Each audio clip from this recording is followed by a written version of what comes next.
today's World Insight with Tianwei, global free trade on the rocks. 2 cents of a former French Prime Minister who sets the record straight. The problem of our current world, we don't work together. And know the score between China and the U.S.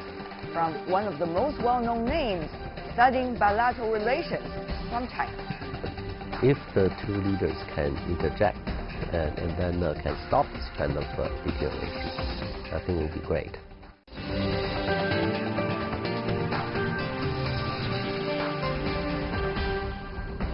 Hello and welcome to World Insight with me, Tianwei. The program is coming to you on CGTN. We begin today's show with the ongoing first ever China International Import Expo. It's a 6-day event that's the world's window to China's burgeoning market. International businesses paid close attention to Chinese President Xi Jinping's speech at the opening ceremony, which laid down new opportunities. He said China would create a more attractive foreign investment environment by improving the law and cracking down on IPR infringements. We protect the lawful rights and interests of foreign companies and are resolute in meting out in a law-binding manner punishment for violations of the lawful rights and interests of foreign investors, particularly IPR infringements. We will enhance the credibility and efficiency of IP examination and put in place a punitive compensation system to significantly raise the cost for offenders. The inaugural import-themed fair came at a time when the twin threats of protectionism and unilateralism are putting a damper on global growth. On the sidelines of CIIE, I sat down with former French Prime Minister Dominique de Villepin. We talked about the future of global free trade and relations between China and Europe with that big backdrop.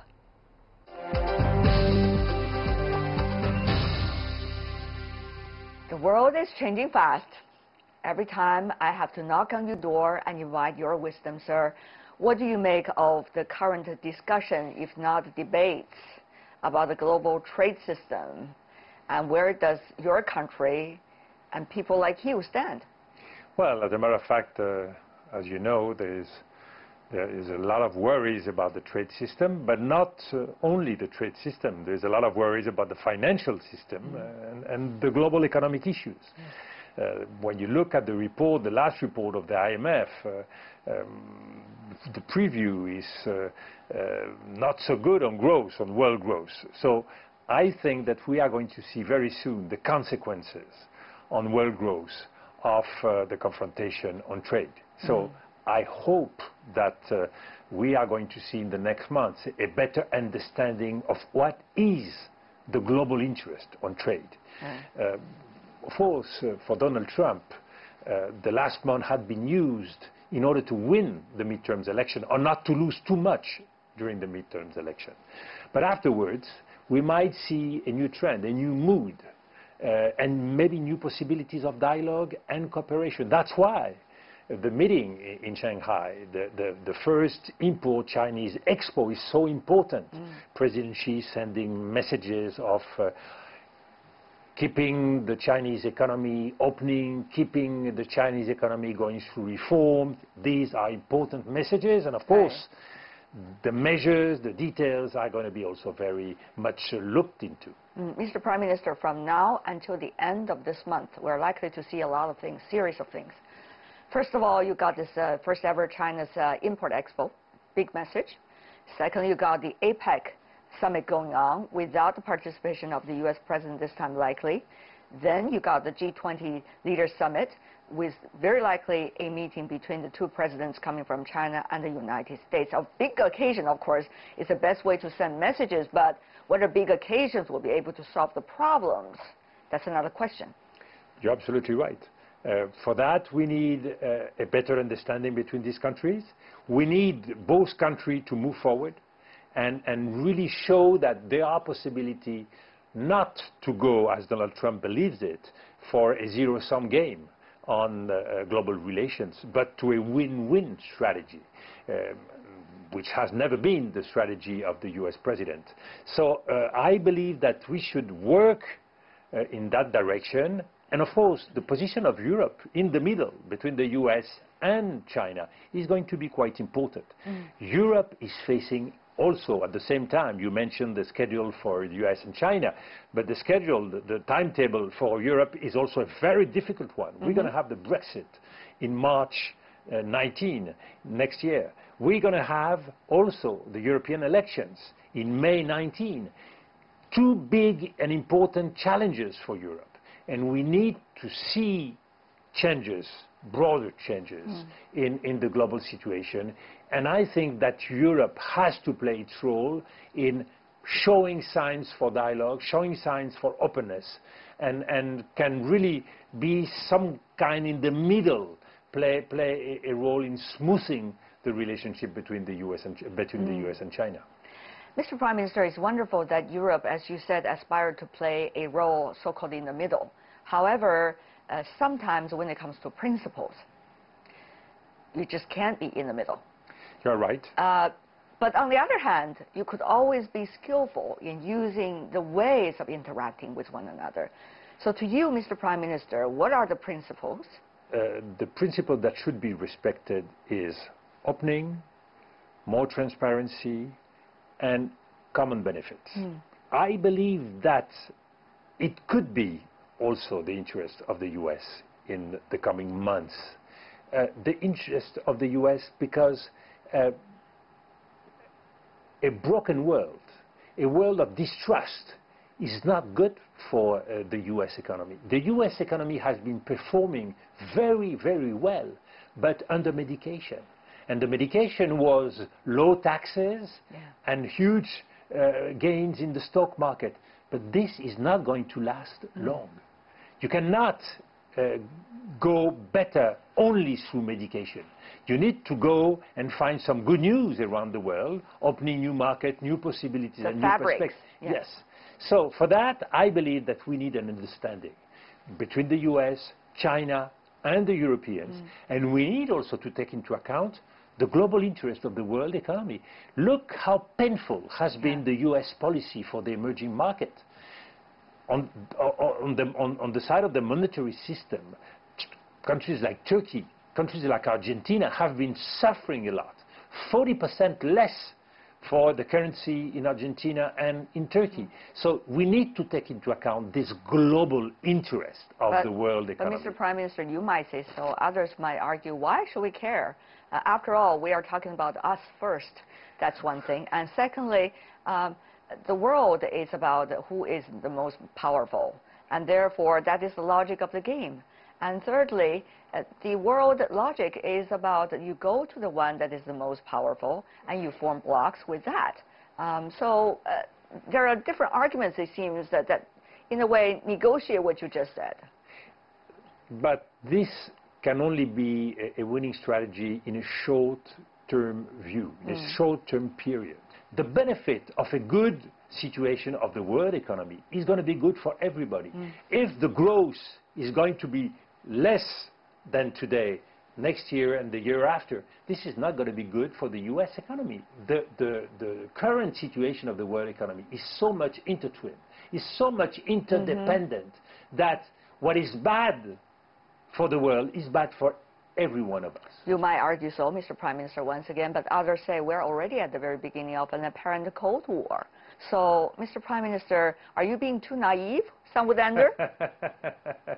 You see, you have to be optimistic and you have to look for good solutions. I think that the key is to see what works and what doesn't work. We see that protectionism is already having a translation in our daily life by less growth, less perspective, problems in jobs, problems of deficit.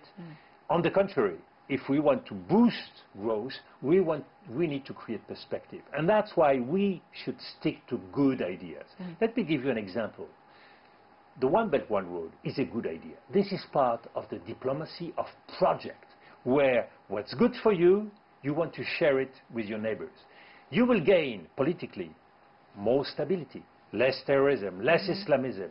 You will gain in terms of economics. You might be able to transfer technology, you might be able to contribute to more growth in those countries, Caucasia, Central Asia, and you are going to create a new mood in terms of cultural trend, because you are going to create bridges between states and culture. This is shared development. When you talk about the Belt and Road Initiative, I'm sure you have also noticed that over the past few months, there have been enormous amount of debates about the Belt and Road Initiative. But what do you think, Mr. Prime Minister, the logic behind this apparent all of a sudden debates and the prospect of parties working together on the Belt and Road?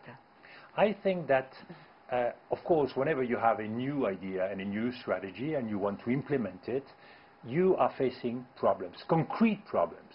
We need to be able to address these problems. The difficulty, for example, between European countries and China, who both are working on some of these projects, who both are part of the AIIB, is that we don't have a daily dialogue. That's why I propose to have a bureau of the One Belt, One Road in Brussels and one bureau in Beijing, in order to, on a daily basis, be able to address the issues, face the problem, choose the project, and work every day together. This is the best way to avoid misunderstanding. Of course, it's not easy. Of course, there are roadblocks along the road, but we should create the tools. What we lack are the tools. Our current monetary system is a system in which nobody takes into account the interests of the other blocks.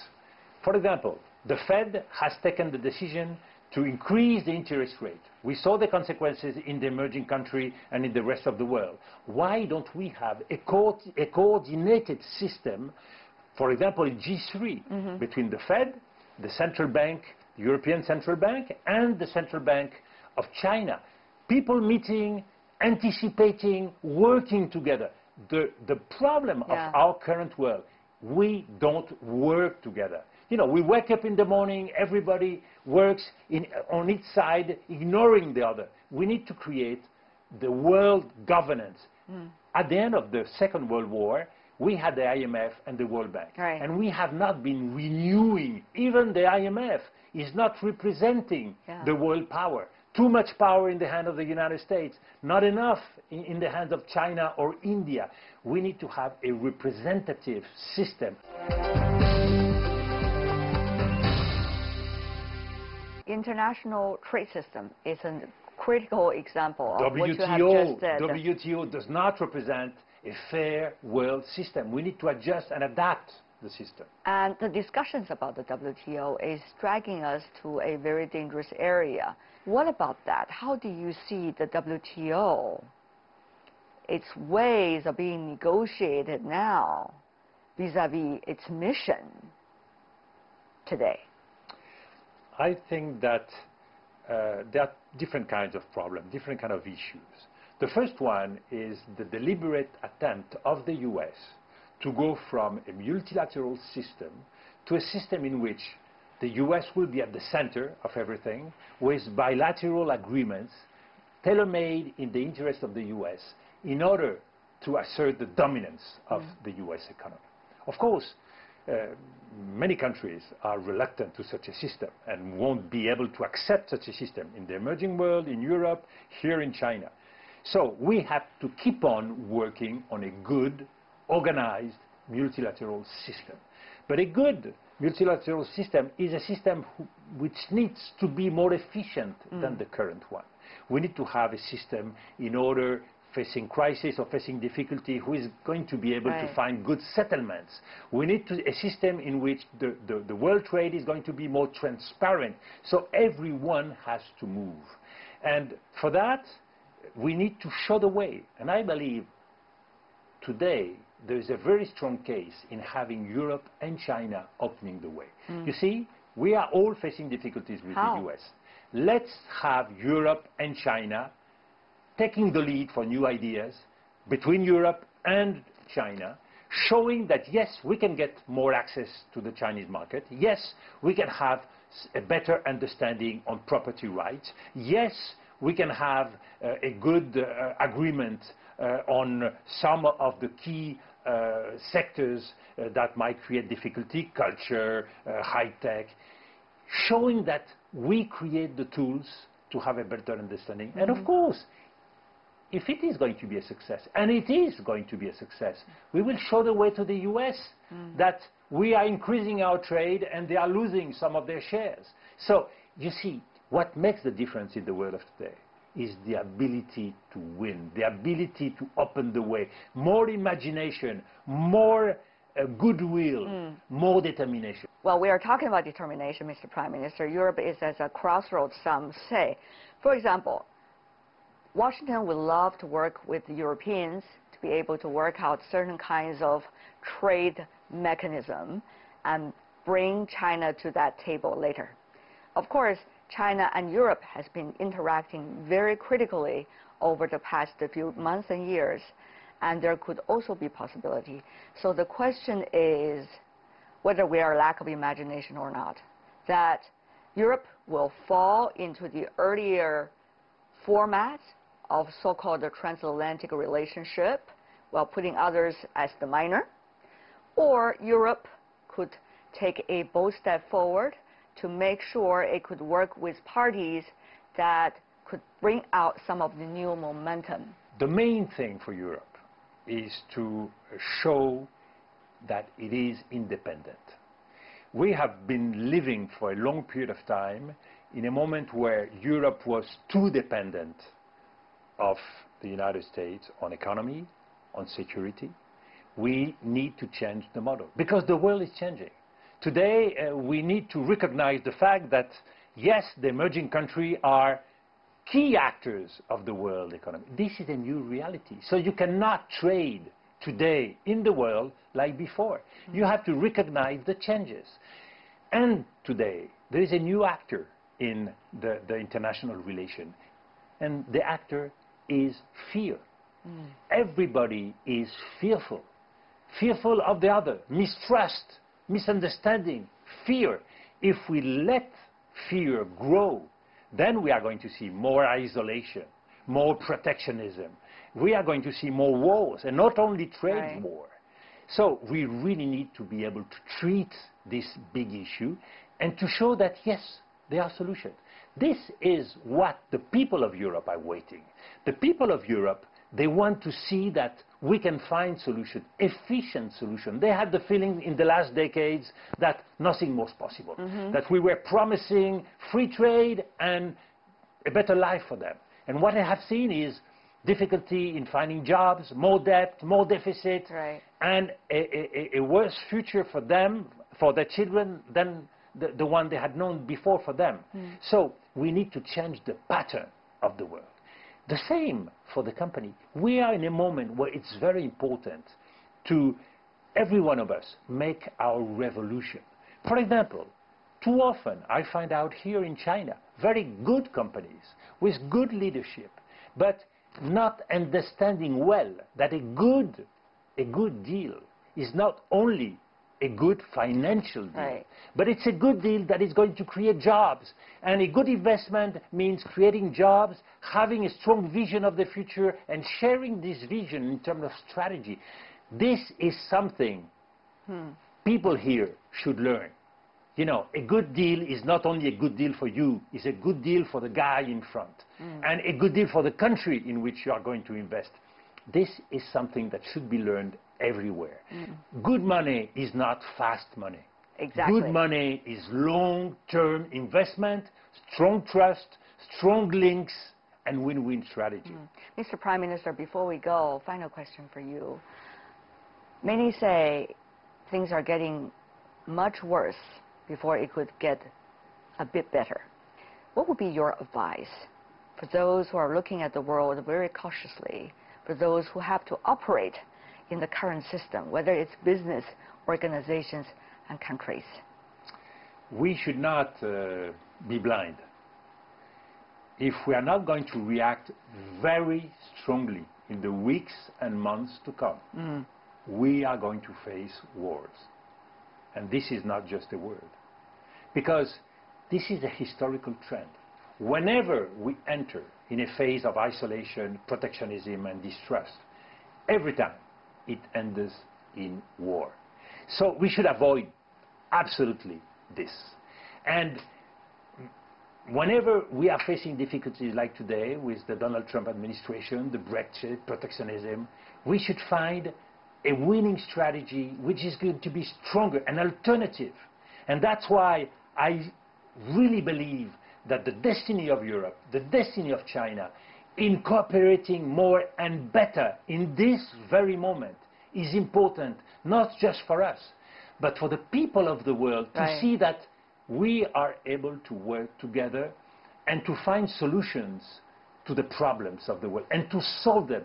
We need to invent a new future, because if we don't, then we are going to again face the worst. With those ambitious and certainly brave words as well, Mr. Prime Minister, what a pleasure to see you here in Shanghai. All the best. Thank you so much, sir, for being with us. Thank you for receiving me.